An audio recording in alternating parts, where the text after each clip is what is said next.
கண்ணியமிக்க அல்லாஹ்வின் நல்லடியார்களே, நபி ஸல்லல்லாஹு அலைஹி வஸல்லம் அவர்கள் மக்கள் படிப்பினை பெறுவதற்காக வேண்டி பனு இஸ்ரவேலர்களுடைய காலங்களில் நடந்த பல்வேறு வரலாறுகளை எடுத்து சொல்லி அது சம்பந்தப்பட்ட சிந்தனையை சஹாபாக்களிடத்தில் விதைத்திருக்கிறார்கள்.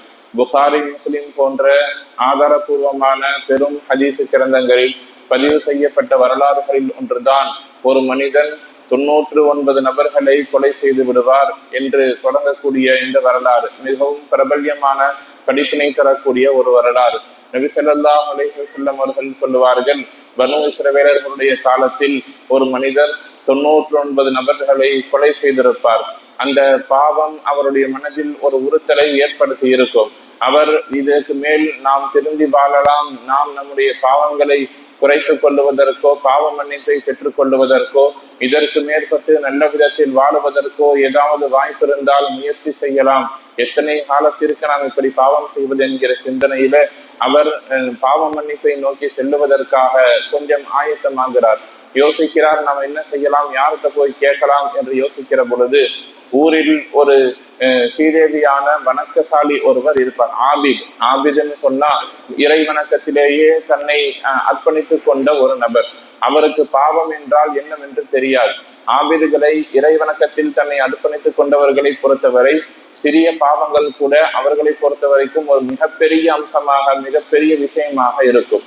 அப்படி ஒரு பெரிய ஆபிதிடத்தில் போய் இந்த மனிதர் பேசுகிறார், நான் என்னுடைய வாழ்க்கையில இதுவரை 99 நபர்களை கொலை செய்து விட்டேன், எனக்கு பாவ மன்னிப்பு கிடைக்குமான்னு கேட்கிறார். அதற்கு அந்த துறவி, அந்த ஆன்மீகவாதி, அந்த ஆபித் இறைவணக்கசாலி என்ன சொல்றாருன்னா, சாதாரணமாக ஒரு சின்ன பாவங்களையே பெரிதாக பார்க்கக்கூடியவர் இவ்வளவு பெரிய பாவத்தை செய்துவிட்டு நீ எப்படி பாவ மன்னிப்பை பெற்றுக்கொள்ள முடியும், இது மகத்தான விஷயம், உனக்கு மன்னிப்பே கிடையாதுன்னு சொல்றான். 99 100 அவரையும் சேர்ந்து கொன்று விடுகிறார். கொன்றுவிட்டு மீண்டும் யாரிடத்திலாவது போய் பாவ மன்னிப்பை பெற்றுக்கொள்ள முடியுமா என்கிற ரீதியில மக்களிடத்தில் அலைந்து தேடிக்கொண்டிருக்கிற பொழுது ஒரு மார்க்க அறிஞர் அவருடைய கண்ணில் படுகிறார். அவரிடத்தில் போய் கேட்கிறாங்க, நான் 100 நபர்களை கொலை செய்திருக்கிறேன் என்னுடைய வாழ்க்கையில, எனக்கு பாவ மன்னிப்பு கிடைக்குமா என்று கேட்ட பொழுது அந்த மார்க்க அறிஞர் சொல்லுகிறார், உனக்கும் பாவ மன்னிப்புக்கும் மத்தியில பிரித்து வைக்கக்கூடிய எந்த ஒரு காரியமும் இல்லை. நீ மன்னிப்பு கேட்டால் அல்லாஹ் நாடினால் உனக்கு மன்னிப்பு கிடைப்பதற்கான வாய்ப்புகள் நிறைய இருக்கத்தான் செய்கிறது.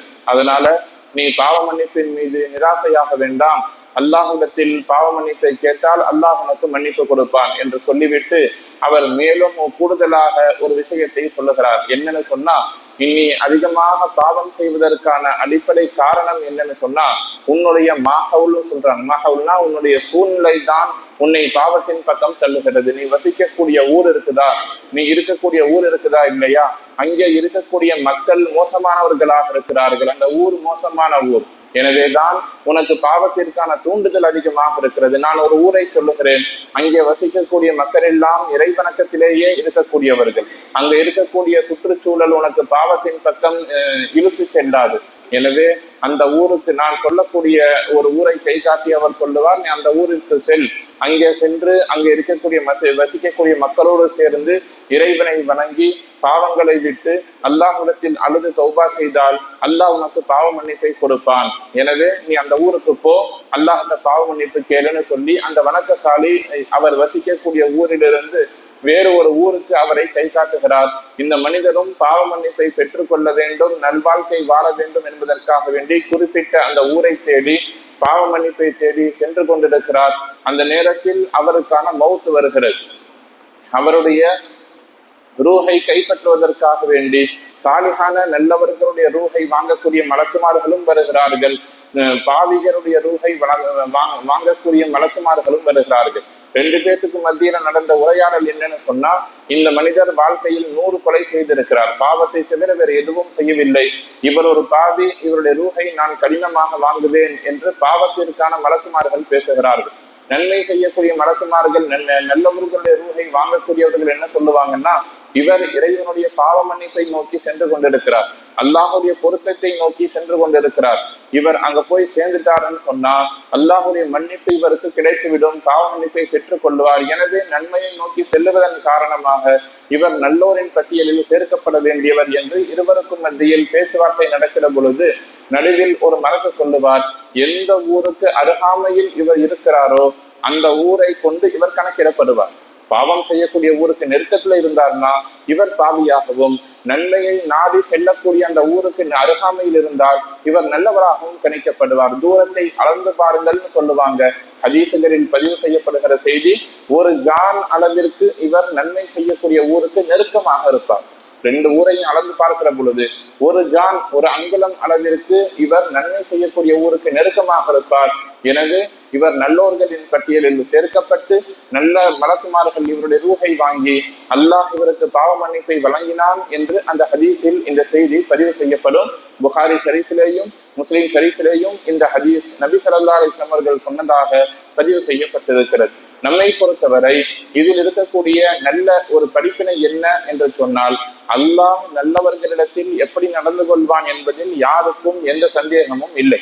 ஒருவர் வாழ்க்கையில முழுக்க முழுக்க இபாதத்திலேயே கழித்திருந்தார்னு சொன்னால் அவருக்கு கேள்வி கணக்குகள் லேசாக இருக்கும், சொர்க்கம் கிடைக்கும், நன்மை கிடைக்கும், எந்த பிரச்சனையும் இல்லை. ஆனால் அல்லாஹ் பாவிகளிடத்தில் நடந்து கொள்ளக்கூடிய விஷயத்தில் நாம் எந்த கருத்தையும் சொல்ல முடியாது. ஒருவர் வாழ்க்கையில பாவம் செய்து கொண்டே இருக்கிறார்னு சொன்னால் அவரை அல்லாஹ் தண்டிப்பான், ஒரு நரகத்தில் தான் கொண்டு போய் சேர்ப்பான் என்பதிலே யாரும் எந்த உறுதியும் சொல்ல முடியாது. என்ன காரணம்னா, எப்பேற்பட்ட பாவமாக இருந்தாலும் ஷிர்கை தவிர அதை நான் மன்னிப்பேன் என்று அல்லாஹ் சொல்றான். மன்னிப்பு என்பது அல்லாஹுடைய கையில இருக்கிறது. எனவே மக்கள் நல்லவர்களிடத்தில் நடந்து கொள்வதை காட்டிலும் பாவிகளுடைய விஷயத்தில ரொம்ப கவனமாக இருக்க வேண்டும். ஒருவர் காலமெல்லாம் பாவம் செய்து கொண்டிருக்கிறார் என்பதற்காக அந்த பாவத்தை மையமாக வைத்து ஒரு மனிதரை நாம் வெறுக்கவோ, ஒரு மனிதனுடைய விஷயத்தில் நாம் தீர்ப்பு செய்யவோ ஒருபோதும் முனையக்கூடாது. ஒருத்தர் வாழ்க்கையில குடிச்சுக்கிட்டே இருக்கிறாருன்னு சொன்னாலும், அல்லது பாவம் செஞ்சுக்கிட்டே இருக்கிற இவன் எப்ப பார்த்தாலும் இப்படிதான் சொல்லி இவன் ஒரு பாவி என்பதாக நாம் முடிவு செய்து விடக்கூடாது. பாவிகளுடைய விஷயத்துல முடிவு அல்லாஹுடைய கையில் இருக்கிறது. ரசூலுல்லாஹுடைய காலத்துல ஒரு சிறுவர் மரணமாகக்கூடிய நேரத்தில் இருப்பார். அவர் ஒரு யூதராக இருப்பார். அவருக்கு மரணம் நெருங்கி இருக்கும். அவர் என்ன செய்வாருன்னு சொன்னா, சக்கராத்துல படுத்திருக்கிற பொழுது நபி ஸல்லல்லாஹு அலைஹி வஸல்லம் வந்து பார்ப்பாங்க. இப்பொழுது நீ களிமா சொல்லிவிடுன்னு சொல்லுவாங்க. அவர் தன்னுடைய தந்தையை பார்ப்பார், தந்தை அனுமதி கொடுப்பார். அந்த சிறுவர் களிமா சொல்லுவார், மௌத்தாயிடுவார். களிமாவுக்கு பின்னாடி அவர் தொழுகல, நோன்பு வைக்கல, இபாதத் செய்யல, எதுவும் செய்யல. ஆனால் சக்கராத்தின் நேரத்தில் களிமாவை சொல்லி சொர்க்கத்தை பெற்றுக்கொண்ட பாவிகளும் இருக்கத்தான் செய்கிறார். இந்த மாதிரி நிறைய வரலாறுகள் இருக்குது. போர்க்களத்துல ஒரு சஹாபி வேகமாக வருவார், எதிரிகளுடைய அணியில நின்று போர் செய்து கொண்டிருப்பார். நேரா திடீர்னு அவருக்கு ஹிதாயத்து கிடைக்கும், ரசூலுல்லாஹ்வை கொண்டு ஈமான் கொள்ளுவார். ரசூலுல்லாஹ்ட்ட கேட்பாங்க, இப்ப நான் ஷஹீதானால் எனக்கு என்ன கிடைக்கும்னு கேட்பாங்க. சொர்க்கம் கிடைக்கும் நபி ஸல்லல்லாஹு அலைஹி வஸல்லம் சொன்ன உடனே நேரா அவர் போர்க்களத்திற்கு மீண்டும் செல்லுவார், முஸ்லிம்களுடைய அணியிலிருந்து போர் செய்வார், ஷஹீதாவார். அவரும் ஒரு வேலை கூட தொழுதிருக்க மாட்டார், நோன்பு வச்சிருக்க மாட்டார், தானம் எதுவுமே இருக்காது. இஸ்லாத்தை ஏற்றிருப்பார், போர் செய்வார், ஷஹீதாவார், சொர்க்கத்தை அடைந்து கொள்ளுவார். எனவேதான் நாம் சொல்லுகிறோம், பாவிகளுடைய விஷயத்தில், பாவம் செய்யக்கூடியவர்களுடைய விஷயத்திலே நாம் நம்முடைய நிலைப்பாட்டை அவர் பாவி என்கிற ரீதியில ஒருபோதும் பார்த்துவிடக் கூடாது. காரணம், அல்லாஹ் எந்த நேரத்தில் வேண்டுமானாலும் அவருக்கு ஹிதாயத்தை கொடுக்கலாம்.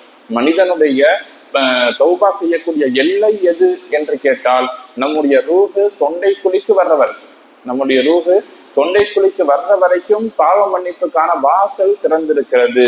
ஹத்தா இதா பலகத்தில் ஹுல்கும் அன்தும் ஹீன இதின் தந்துரும் சூரா வாக்கியால அல்லாஹ் சொல்லுவான். உங்களுடைய தொண்டை குழிக்கு உங்களுடைய ரூஹ் வந்து சேரக்கூடிய அந்த நேரத்தில் அதை நீங்கள் பார்ப்பீர்கள் என்று அல்லாஹ் சொல்லுவான். அந்த நேரம் வரைக்கும் மன்னிப்புக்கான வாசல் திறந்திருக்கிறது. ஒருவேளை மன்னிப்பு கிடைத்தால் அவர் சொர்க்கத்தை அடைந்து கொள்ளலாம். எனவே மேலே சொன்ன ஆயத்துக்களும் ஹதீசுகளும் நமக்கு சொல்லுகிற செய்தி, அல்லாஹ் விசாலமான எண்ணம் உடையவன். மனிதர்களைப் போல சின்ன எண்ணம் என்பது அல்லாஹ்வுக்கு கிடையாது. உலகத்திலே பாவங்கள் ஒவ்வொரு மனிதர்களும் செய்யக்கூடியவர்கள் தான், தவறுகள் செய்யக்கூடியவர்கள் தான். அவர்களுக்கான கதவு இந்த துனியாவில பாவ மன்னிப்பிற்காக விசாலமாக திறந்திருக்கிறது. எனவே எல்லா நேரத்திலேயும் இறைவனின் மீது தவக்குல் என்கிற இறை நம்பிக்கையை ஆழமாக வைத்திருக்க வேண்டும். நல்லோர்களை மதிப்பதை போல் பாவம் செய்யக்கூடியவர்களையும் அல்லாஹுக்கும் அவர்களுக்குமானது பாவம் என்பது இவர் ஈமானின் அடிப்படையில் எனக்கு சகோதரர் என்கிற பெருந்தன்மையான பார்வையும் எண்ணமும் சிந்தனையும் நமக்கு இருக்க வேண்டும். அல்லாஹு ஜல்ல ஷானஹு தஆலா நம்மிடத்திலிருந்து வெளிப்படக்கூடிய நல்ல அமல்களை கபூல் செய்வானாக.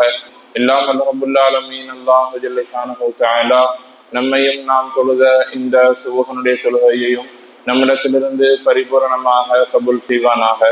நாம் தொழுத இந்த சுபஹ் தொழுகையின் பரக்கத்தால் இன்றைய தினம் மீதம் இருக்கக்கூடிய 4 வேளை பரதான தொழுகைகளை இமாம் ஜமாத்தோடு உடல் ஆரோக்கியத்தோடு ஆசியத்தோடு மன நிம்மதியோடு நின்று தொழுகக்கூடிய பாக்கியத்தை எல்லாம் நம் அனைவருக்கும் தந்து நல்லருள் புரிவானாக. இன்றைய நாளில் நாம் மேற்கொள்ள இருக்கிற வியாபாரங்கள், விவசாயங்கள், கொடுக்கல் வாங்கல் அனைத்திலும் அல்லாஹ் நிரப்பமான லாபத்தையும் அபிவிருத்தியையும் பரக்கத்தையும் தந்து நல்லருள் புரிவானாக. வானம் பூமிகளால் ஏற்பட இருக்கிற பேராபத்துகளை விட்டும் பலா முசீபத்துகளை விட்டும் நம்மையும் நம்முடைய குடும்பத்தார்களையும் அல்லாஹு ஜல்ல ஷானஹு தஆலா பரிபூரணமாக பாதுகாத்து தந்தருள்வானாக. இறைவனால் ஏவப்பட்ட எல்லா நல்லமல்களையும் மன ஓர்மையோடு எடுத்து செய்கிற நல்ல நசீபையும் அவனால் தடுக்கப்பட்டவைகளை விட்டு தவிர்ந்து வாழக்கூடிய நல்லதொரு பாக்கியத்தையும் அல்லாஹ் நம் அனைவருக்கும் தந்த நல்லருள் புரிவானாக. ஆமீன் ஆமீன் யா ரப்பல் ஆலமீன்.